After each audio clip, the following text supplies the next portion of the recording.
Welcome back, guys. This is the GSL. I'm Tasis, and with me is Artosis.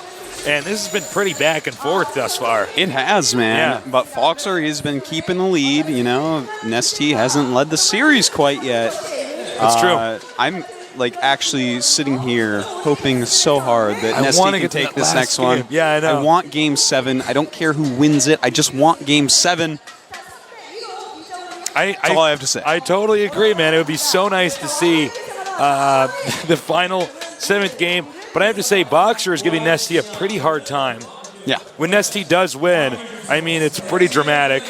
He somehow manages to MacGyver his way out of this situation. It's quite true. But then, some of these games, Boxer is just slapping him down. So he is. But now we're on Zelnaga Caverns. Right. This is a map that these guys have practiced so much on. Right. And NesTea should know exactly what's going on.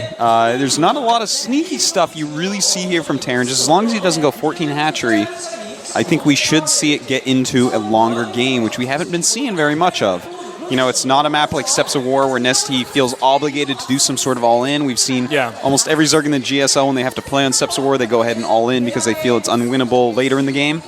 But this isn't a map like that. This is just kind of a standard map.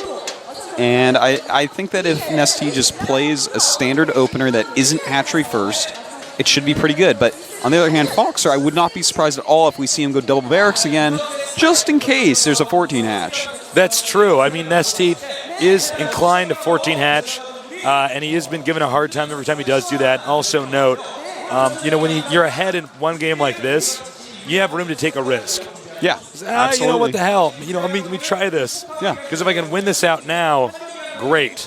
I'll still have the stamina and less stress than the Zerg players. The Zerg player, talk about tension building up here. So much on the line.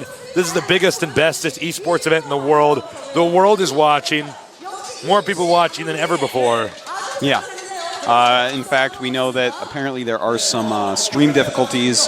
Yes. We are so sorry about that. I really wish that there weren't. We didn't do it. We actually have John running on a giant hamster wheel right now to try to power the stream to get more people on there, but I don't know if it's going to be enough. There is an insane amount of people tuning in right now.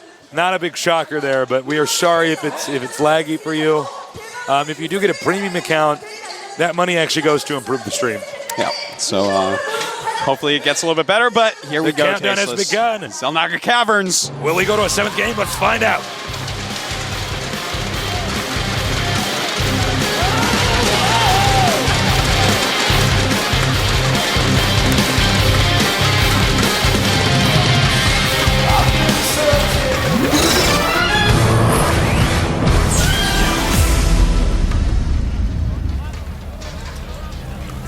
It has begun over here in the red. He's up in this game. He could take it home. Named after Slayer's Boxer, he is. Handsome.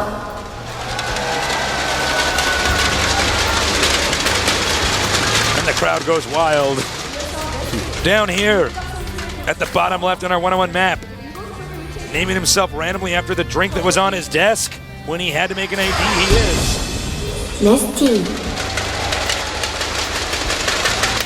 And I get agoraphobic every time I see that shot from above. I feel like I'm actually going to fall through that screen. Well, I tell you, Tasteless, that actually just makes me want to get to the finals. Not for the money, not for the fame, but to get Artosis on top of a booth. How cool would that be, man? I'd take that roof home with me, win or lose. It'd be on my wall. We're actually pretty high up right now. I mean, if you look behind us, there's about a 15-foot drop. So if you hear somebody fall, they're probably dead. Yeah. No more commentary for you. No more commentary for you guys. Boxer going to go ahead and open up with barracks in his main. Now, we did see him make a second barracks outside of his main. So we could see some trickiness. Ooh, NesTea. Uh-oh. NesTea is like, no, I want that hatchery first. Forget it. No, it's still doable. It's like, no, it's not NesTea. Watch out.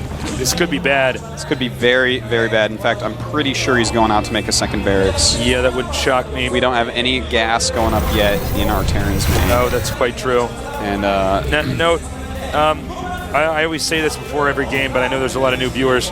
This region here, if you can follow my mouse cursor, is huge. So there's a lot of surface area you have to cover, which means rushes against a Zerg can be pretty tough for the Zerg to stop. Now, it looks like there's not going to be a second barracks.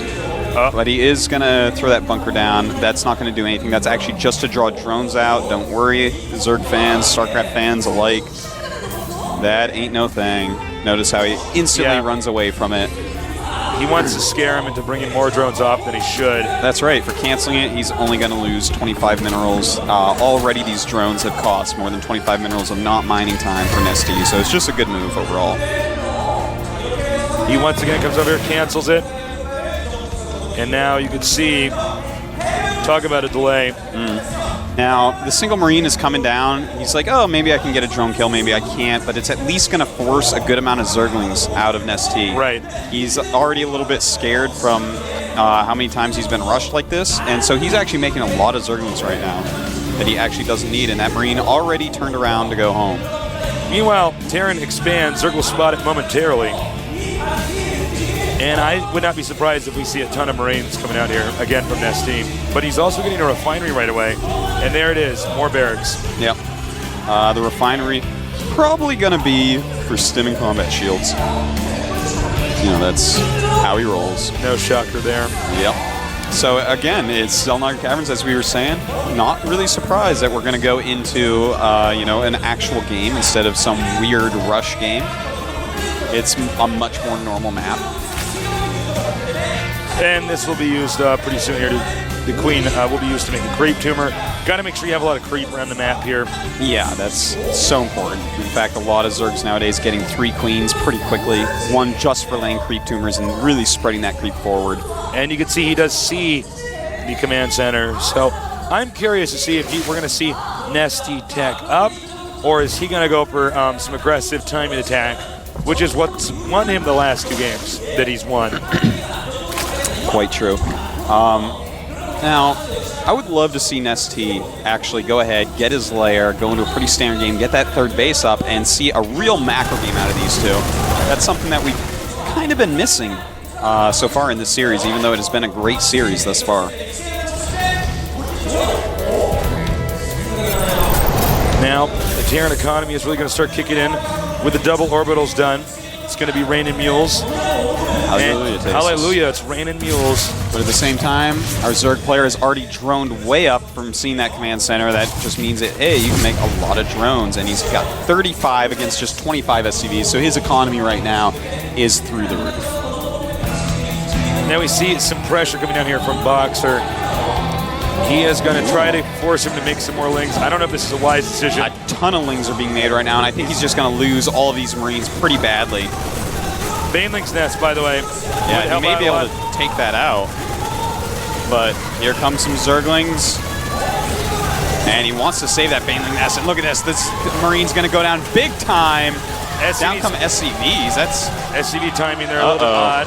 Zergling speed is going to finish before these units get back, and Boxer is going to be in a lot of trouble because right now we're going to see some Keurig-style aggression from NesTea, and here he goes, surrounding without even having speed done, but when speed finishes, it'll just be all the quicker. It's going to be pretty ugly, as you said, when speed gets done. That's right, and it's about to pop, and there we go! Surrounding the rest of the Marines, and Boxer's going to realize, uh-oh, I am in a lot of trouble here, and he may actually be going down pretty quickly. Back over here at the Terran home base. He has a bunker, but remember when I mentioned about surface area, the expansion earlier, that bunker can't cover everything. And look at this, the SCVs being surrounded by Marines. Zerglings going after the Marauders.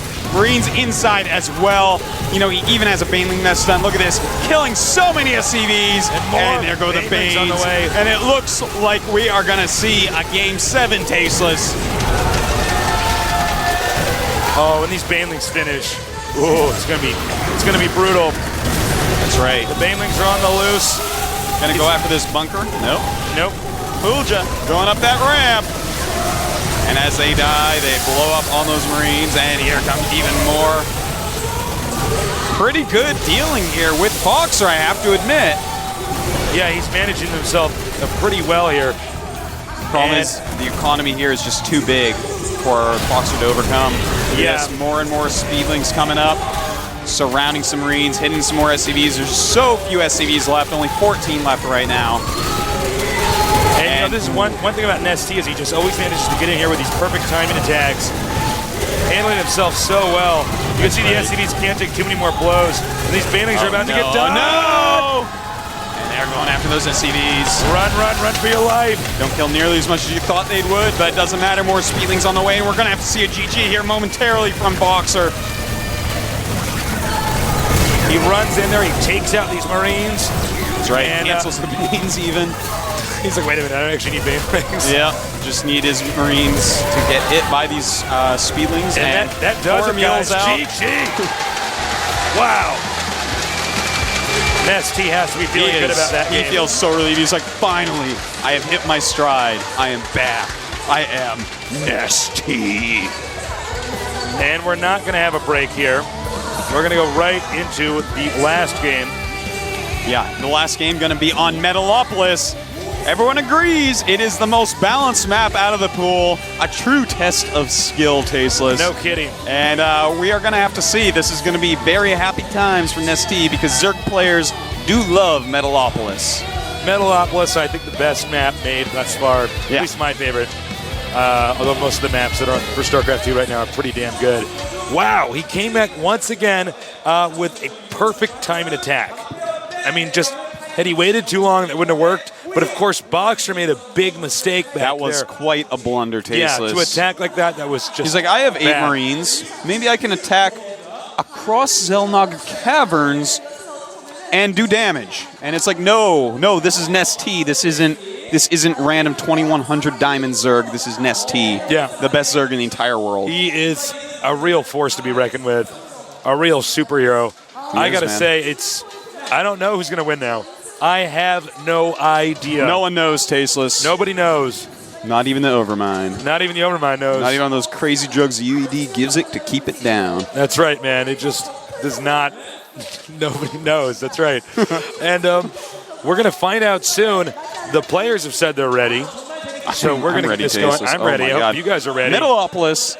Now, a lot is going to depend on where they spawn. You can spawn very close to each other by land. Yeah. You can spawn very close to each other by air, but that's pretty far by land. Or you can spawn just straight up far away from each other. Yeah, about as far as it is humanly possible on the StarCraft 2 map. So, positions are going to matter so much. There's so many different build orders and openings you do based on these positions. So this is a map you have to have a lot of experience on. Obviously, these guys do have a lot of experience on it, considering this map is one of the older maps here for StarCraft 2. Definitely. I'm just so excited, Tasteless, to see what strategies these guys choose. Sick. Oh my God. Thank you everyone so much for watching us. We're sorry about any stream problems that there have been. We do apologize. Yeah. We didn't do it, but we're really sorry. Everybody at GOM TV is really sorry. Yeah. StarCraft 2 is just so popular. It is, man. Everyone in their brother is trying to watch this right now. I know. And I hope that all of you watching in groups and everything have got the stream going. Because otherwise, that would suck. Yep. The countdown has begun. The final game, Boxer against NesTea. Who will win? Let's find out.